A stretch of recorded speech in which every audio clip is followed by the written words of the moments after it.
बिस्मिल्लाहिर्रहमानिर्रहीम। अस्सलाम वालेकुम student, my name is Asadur Rahman and we are studying about the chapter number 9 that is chemical equilibrium. हमने इस chapter के लास्ट लेक्चर में एक टॉपिक पढ़ना स्टार्ट किया था that is law of mass action. ठीक है, तो आपने उस लेक्चर में स्टडी किया कि लॉ ऑफ मास एक्शन क्या है, इसको किसने पेश किया, और फिर आपने लॉ ऑफ मास एक्शन के अंदर रिवर्सिबल एक्शन की मदद से आपने इक्विलिब्रियम कांस्टेंट एक्सप्रेशन को क्या किया था, फाइंड किया था। तो आज हम उसी टॉपिक को आगे लेकर चल रहे हैं। आज हम लॉ ऑफ मास एक्शन को स्टडी करेंगे for the balance chemical reaction.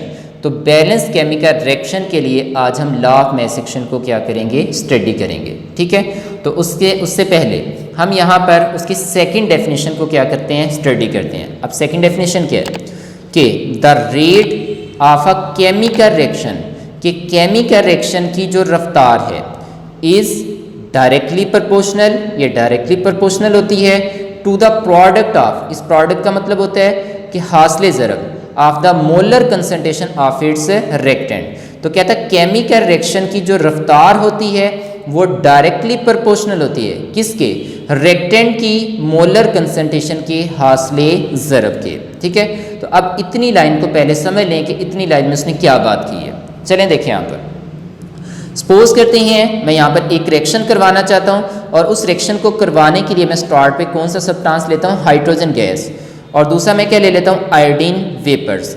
अब मैंने इन दोनों का वजन करके इनकी टोटल क्या ले ली, मैस ले ली। अब जो इनकी टोटल मैस है, अब उस मैस को मैंने किसके अंदर रखा, फ्लास्क के अंदर, और उस फ्लास्क का मुंह ऊपर से क्या कर दिया, बंद कर दिया। ठीक है, तो बंद करने के बाद इसे गर्म करना शुरू किया। आपको पता है गर्म करने पर फोर्स ऑफ अट्रैक्शन क्या आती है, वीक। तो इनके दरमियान फोर्स ऑफ अट्रैक्शन क्या होगी, वीक होगी।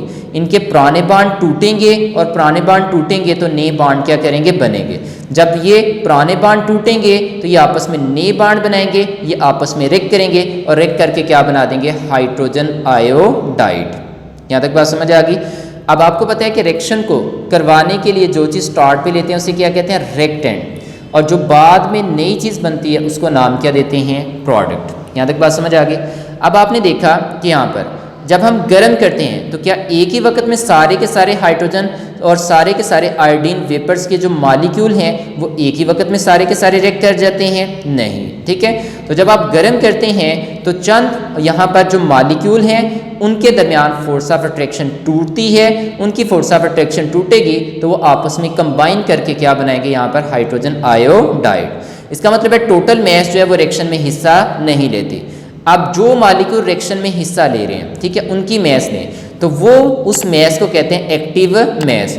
तो आपको रिएक्शन करवाने के लिए जितनी हाइड्रोजन और आयोडीन की मैस हिस्सा ले रही है वो इनकी क्या कहला रही, एक्टिव मैस। और एक्टिव मैस को हम क्या कंसीडर करते हैं, मोलर कंसंट्रेशन।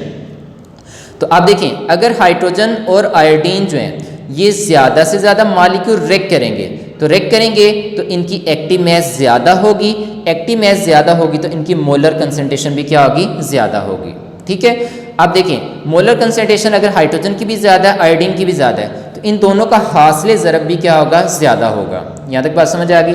अब अगर हाइड्रोजन और आयोडीन ज़्यादा से ज़्यादा रिएक्ट करते हैं, तो अगर ज़्यादा से ज़्यादा रिएक्ट करेंगे तो ये जल्दी जल्दी रिएक्टेंट से किस में कन्वर्ट होंगे, प्रोडक्ट में। आपकी जल्दी जल्दी ये क्या बनाना शुरू कर देंगे, हाइड्रोजन आयोडाइड। यहाँ तक बात समझ आ गई। उस वक्त आपका ये जो फॉरवर्ड रिएक्शन है ये बहुत ज़्यादा क्या होगा, यहाँ पर फास्ट होगा, क्योंकि आपके हाइड्रोजन और आयोडीन जो हैं इनकी कंसंट्रेशन हाई है। ठीक है, इनकी एक्टिव मैस ज़्यादा है। एक्टिव मैस अगर ज़्यादा होगी तो मोलर कंसंट्रेशन ज़्यादा होगी, तो फिर इन दोनों की मोलर कंसंट्रेशन का जो हासिल ज़रब है वो भी ज़्यादा होगा। ये जल्दी जल्दी रिएक्ट करके क्या बनाना शुरू कर देंगे, हाइड्रोजन आयोडाइड। तो आपकी जो रिएक्शन का रेट है वो भी क्या होगा, हमारे पास फास्ट होगा। चलिए इसका उलट करते हैं। अगर हाइड्रोजन और आयोडीन जो है ये यहाँ पर इसके कम मॉलिक्यूल रिएक्ट करते हैं तो इनकी एक्टिव मैस भी कम होगी और एक्टिव मैस का हासिल ज़रब भी कम होगा। अगर हासिल ज़रब कम होगा तो ये कम मॉलिक्यूल रिएक्ट करेंगे तो फिर ये आस्ता आस्ता किस में कन्वर्ट होंगे, हाइड्रोजन आयोडाइड में। तो फिर आपका ये जो फॉरवर्ड रिएक्शन है ये क्या हो जाएगा, हमारे पास स्लो होगा। अब आपने देखा कि एक्टिव मैस बढ़ने की वजह से, ठीक है, उनकी मोलर कंसंट्रेशन का प्रोडक्ट क्या होता है, ज़्यादा होगा, तो उसका रेट ऑफ रिएक्शन भी क्या होगा, ज़्यादा होगा। ठीक है। और अगर ये कम मालिक्यूल रिएक्ट करेंगे, तो इनकी एक्टिव मास कम होगी, तो इनकी मोलर कंसंट्रेशन का प्रोडक्ट भी क्या आएगा, कम आएगा। जब कम आएगा तो आपके हाइड्रोजन और आयोडीन जो हैं वो आस्ता आस्ता रिएक्ट करके क्या बनाएंगे, हाइड्रोजन आयोडाइड। तो आपके केमिकल रिएक्शन की जो रफ्तार है वो भी क्या होगी, हमारे पास कम होगी, ठीक है। तो इसका मतलब है कि अगर हमारे पास मोलर कंसंट्रेशन का हासिल ज़रब क्या आता है, ज़्यादा आता है, तो केमिकल रिएक्शन का रेट भी क्या आता है, ज़्यादा होता है। और अगर मोलर कंसंट्रेशन का जो हासिल ज़रब है वो क्या आता है, कम आता है, तो आपका जो केमिकल रिएक्शन का जो रफ्तार होती है, जो रेट होता है, वो भी क्या आता है, हमारे पास कम आता है। तो अब एक चीज़ के बढ़ने से दूसरी चीज़ बढ़ रही है और एक चीज़ के कम होने से दूसरी चीज़ कम हो रही है, तो ये कौन सा रिलेशन है, डायरेक्ट रिलेशन है। तो the rate of a chemical reaction, आपके केमिकल रिएक्शन की जो रफ्तार है वो डायरेक्टली प्रोपोर्शनल होती है किसके, to the product of molar concentration of its reactant, कि रिएक्टेंट की जो मोलर कंसंट्रेशन है, ठीक है, उनका जब हासिल ज़रब निकालते हैं तो उसके डायरेक्टली प्रोपोर्शनल क्या होता है, केमिकल रिएक्शन का रेट। अगर उनका प्रोडक्ट ज़्यादा आएगा तो रेट ऑफ केमिकल रिएक्शन भी ज़्यादा होगा, फास्ट होगा। और अगर उनका प्रोडक्ट कम आता है तो केमिकल रिएक्शन का जो रेट है वो भी क्या होगा, कम होगा, स्लो होगा। यहाँ तक बात समझ आ गई। चलिए नेक्स्ट चलते हैं। आगे क्या कह रहे हैं, raise to the power equal to the number of mole in the balance chemical equation. अब कहते हैं उसके जो भी नंबर ऑफ मोल होंगे, ठीक है, तो कहते हैं वो नंबर ऑफ मोल क्या करेंगे, उसकी मोलर कंसंट्रेशन के ऊपर हम क्या करेंगे, पावर बना के लिखेंगे, ठीक है। आप जरा देखिए यहाँ पर, अब यहाँ पर पहले नंबर ऑफ मोल हम देखते हैं कैसे देख सकते हैं। देखिए आप जब यहाँ पर ये रिएक्शन आपके पास पोज करते हुआ, ठीक है, अब इस रिएक्शन को बैलेंस कर लें। पहले बैलेंस करने से मुराद है कि एरो से पहले और एरो के बाद दोनों तरफ एटम की तादाद को क्या करना, एक जैसा करना, ठीक है। तो चलें देखते हैं यहाँ पर हाइड्रोजन से स्टार्ट करते हैं। देखिए एरो से पहले हाइड्रोजन कितने हैं, 2, और एरो के बाद हाइड्रोजन कितने हैं, 1।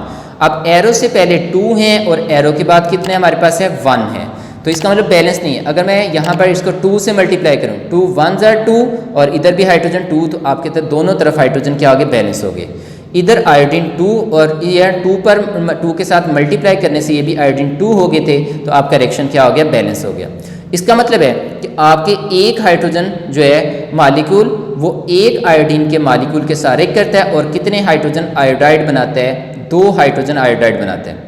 अब यहाँ पर हम नंबर ऑफ मोल की बात करें तो नंबर ऑफ मोल कैसे देख सकते हैं, देखें अब जब रिएक्शन करवाते हैं तो उसके स्टार्ट पे जो भी लिखा होता है वो उसके क्या शो करता है, नंबर ऑफ मोल। और अगर स्टार्ट पे कुछ नहीं है तो वो क्या किसको शो करेगा, 1 को।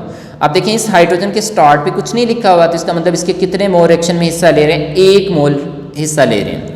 और अगर आयोडीन के स्टार्ट पे देखें तो इसके स्टार्ट पे भी कुछ नहीं है और जिसके स्टार्ट पे कुछ नहीं है उसका क्या आता है, 1। इसका मतलब आपके इस रिएक्शन में हाइड्रोजन का 1 मोल हिस्सा ले रहा है और आयोडीन के भी कितने मोल हिस्सा ले रहे हैं, 1 मोल हिस्सा ले रहे हैं। यहाँ तक बात समझ आ गई। चलें देखें अब प्रोडक्ट में देखिए हाइड्रोजन आयोडाइड के स्टार्ट पे क्या लगा हुआ है, 2, तो इसका मतलब इसके कितने मोल बने हैं, 2।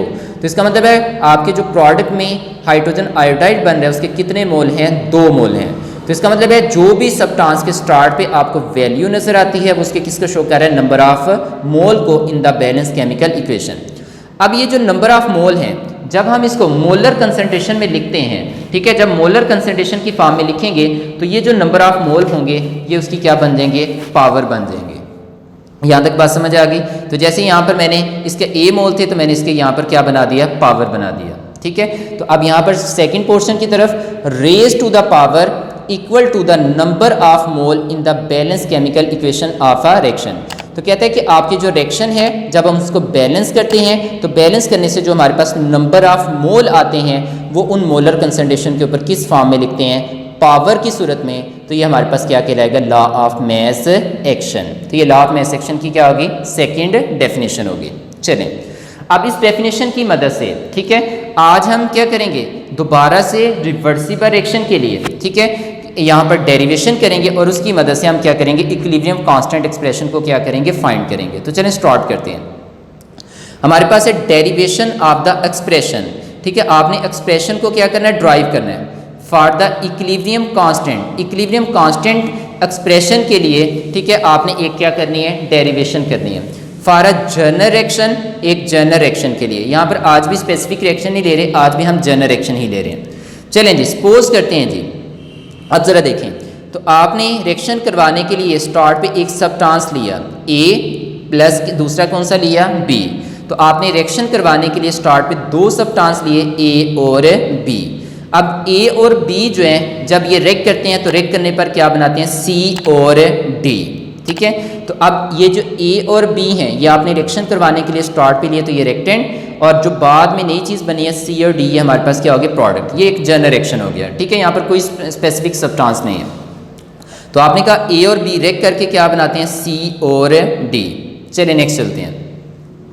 अब जब हम इसको बैलेंस करते हैं तो हम कहते हैं जी इसके कितने मोल हैं A मोल, इसके कितने मोल हैं B मोल, और इसके कितने मोल हैं C मोल, और इसके कितने मोल हैं D मोल। तो जो नंबर ऑफ मोल है उसे हमने स्मॉल लेटर से क्या किया है, शो किया। ठीक है, जैसे हमने यहाँ पर बैलेंस किया था तो वैसे यहाँ पर हमने इसको बैलेंस करके यहाँ पर नंबर ऑफ मोल शो कर लिए। चलें जी, अब आप देखें यहाँ पर स्टार्ट करते हैं। अब आपको पता है स्टार्ट पे सिर्फ और सिर्फ क्या मौजूद थे, रेक्टेंट, प्रोडक्ट मौजूद नहीं थे। तो इसका मतलब स्टार्ट पे हमारे पास रेक्टेंट किस में कन्वर्ट होंगे, प्रोडक्ट में। आपका रिएक्शन आगे को चलेगा तो स्टार्ट पे सिर्फ और सिर्फ कौन सा रिएक्शन होगा, फॉरवर्ड। यही है। चलें जी, अब अगर हम बात करें तो आप देख सकते हैं यहाँ पर कि स्टार्ट पे A और B है। A और B जो है इनकी कंसंट्रेशन ज़्यादा है। तो जब आप इन दोनों को मिलाकर इनका रिएक्शन करवाते हैं तो इनमें अगर A और B जो हैं इनके ज़्यादा से ज़्यादा जो मैस है वो आपस में क्या करेगी, रिएक्ट करेगी।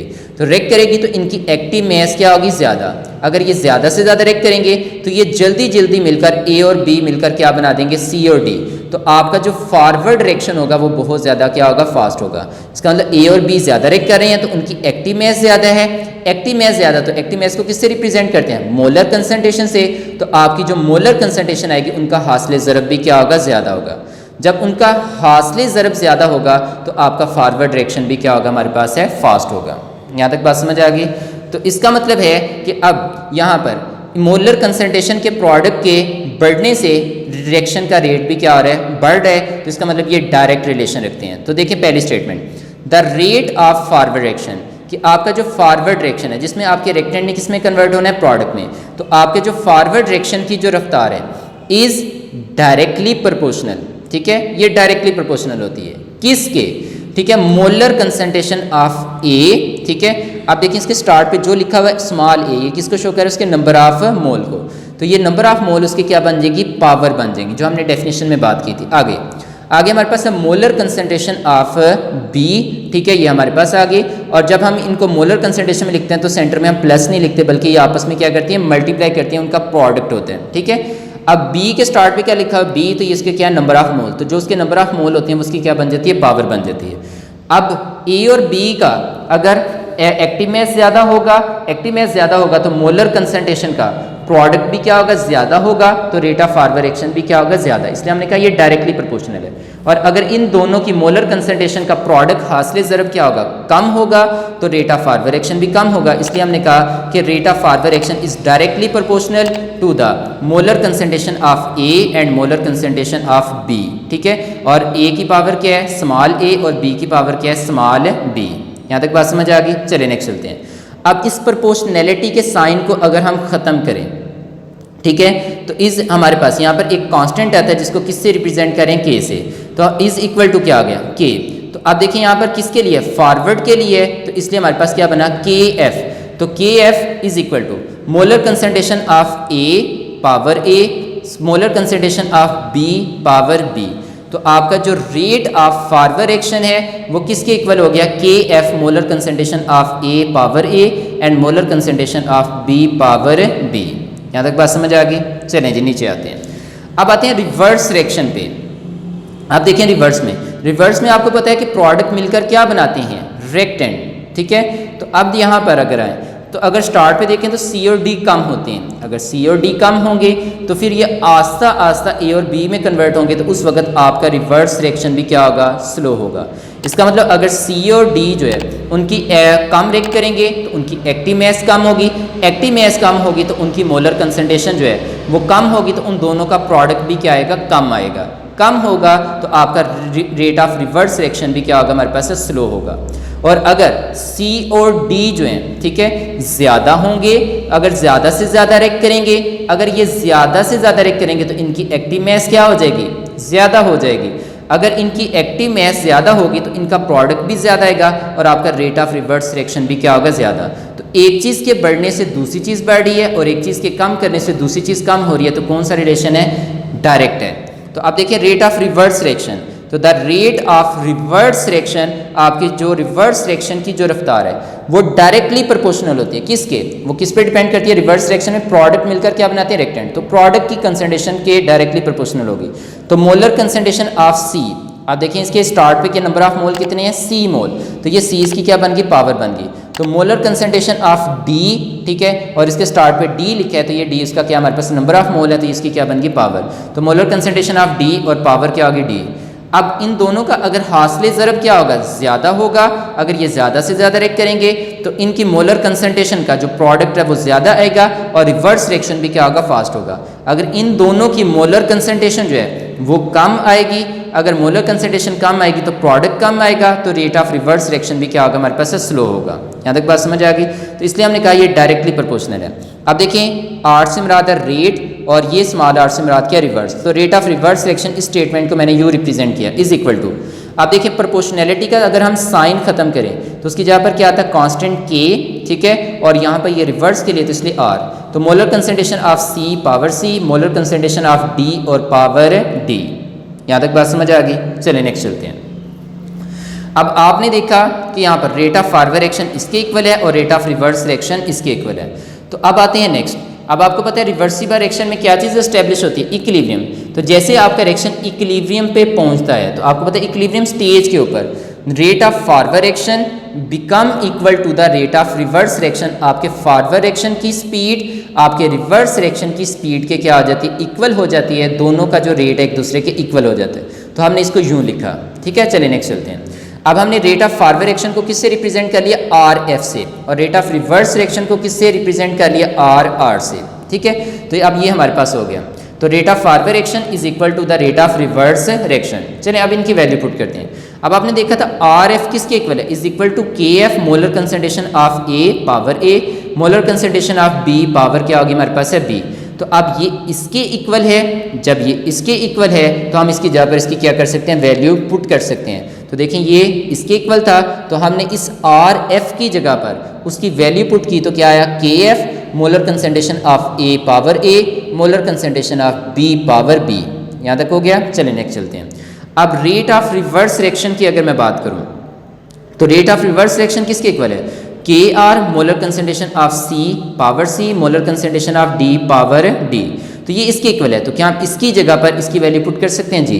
तो लें जी हमने इसकी जगह पर इसकी वैल्यू पुट की तो K R molar concentration of C and molar power C, molar concentration of D power D. यहाँ तक हो गया। चलिए नेक्स्ट चलते हैं। अब आप देखते हैं यहाँ पर के एफ क्या है, कांस्टेंट फॉर फॉरवर्ड रिएक्शन, और जो के आर है ये है कांस्टेंट फॉर रिवर्स रिएक्शन। अब ये दोनों कांस्टेंट हैं और ये जो बाकी है molar concentration of A power A, molar concentration of B power B, molar concentration of C power C and molar concentration of D power D, ये वेरिएबल है। तो हम क्या करेंगे, जो वेरिएबल क्वांटिटीज़ हैं उन्हें इक्वल टू के एक साइड पे और जो कांस्टेंट क्वांटिटीज़ हैं उन्हें इक्वल टू के दूसरी साइड पे ले आएंगे, ठीक है। तो चलें देखें, ये के एफ अपनी जगह पर है, ये के आर इधर मल्टीप्लाई था तो इधर आके इक्वल टू के दूसरी तरफ आके क्या हो गया, डिवाइड, तो बना K F over K R is equal to. अब molar concentration of C power C, molar concentration of D power D, ये ऊपर अपनी जगह पर, ये molar concentration of A power A and molar concentration of B power B, ये इधर multiply थे तो इधर आके क्या हो जाएंगे, डिवाइड हो जाएंगे। यहाँ तक बात समझ आ गई। चलें जी, अब आपके पास ये बन गया। अब ये के एफ ओवर के आर ये हमारे पास क्या है, कांस्टेंट हैं, तो ठीक है। तो अब आप इक्विलिब्रियम स्टेट के ऊपर इसको स्टडी कर रहे हैं। तो अगर आप देखें यहाँ पर के एफ है कांस्टेंट फॉर फॉरवर्ड रिएक्शन और के आर क्या हमारे पास है, कांस्टेंट फॉर रिवर्स रिएक्शन। तो इन दोनों कांस्टेंट के लिए हम एक नया कांस्टेंट इस्तेमाल कर सकते हैं, के सी। तो के सी से मुराद क्या है, इक्विलिब्रियम कांस्टेंट। के सी से मुराद क्या हमारे पास है, इक्विलिब्रियम कांस्टेंट। यहाँ तक बात समझ आ गई। चलें, तो अब देखिए यहाँ पर कि अब ये इसके इक्वल है तो क्या हम इसकी जगह पर के सी पुट कर सकते हैं जी। तो लें जी, मैंने यहाँ पर के सी लिखा इज इक्वल टू, यानी इसकी जगह पर मैंने क्या पुट कर लिया, के सी, क्योंकि ये किसके इक्वल था, के सी के, is equal to molar concentration of C power C, molar concentration of D power D divided by molar concentration of A power A and molar concentration of B power B. यहाँ तक बात समझ आ गई। तो चलें यहाँ तक हो गया। अब आपने यहाँ पर इक्विलिब्रियम कांस्टेंट एक्सप्रेशन फाइंड कर ली। अब आपने देखा कि जब इक्विलिब्रियम कांस्टेंट कल भी फाइंड की थी, आज भी फाइंड की है, ठीक है। ये देखें सारा का सारा वही रिपीट हुआ है, ठीक है। सिर्फ इसमें हमने क्या लिया है, नंबर ऑफ मोल को हमने यहाँ पर बैलेंस किया, यहाँ पर नंबर ऑफ मोल को लिया और उनको वहाँ पर उसकी क्या बना दिया, पावर बना दिया, ठीक है। एक बात होगी। दूसरी बात, अब आपके पास अगर हम देखें तो आपने बुक से कहाँ तक इसे पढ़ लिया, तो आप देख सकते हैं ये derivation of expression for equilibrium constant for general reaction, ठीक है। तो आपका यहाँ से स्टार्ट किया और ये अब आप सिर्फ इसकी डेफिनेशन देख लें, बाकी खुद रीड कर लेना। लास्ट लाइन में लिखी हुई है कि the rate of chemical reaction is directly proportional to the product of molar concentration of its reactant raise to the power equal to the number of mole in the balance chemical equation of the reaction. ये आपकी definition थी, इसे टिक लगा लें, वो आपको मैंने already समझा दी है। बाकी आपका यहाँ तक हो गया, इसको अच्छे तरीके से क्या कर लें, रीड कर लें, ठीक है। तो इसको अच्छे तरीके से एक दफ़ा ड्राइव करें, किसी चीज़ की नहीं समझ आती तो आप पूछ लें।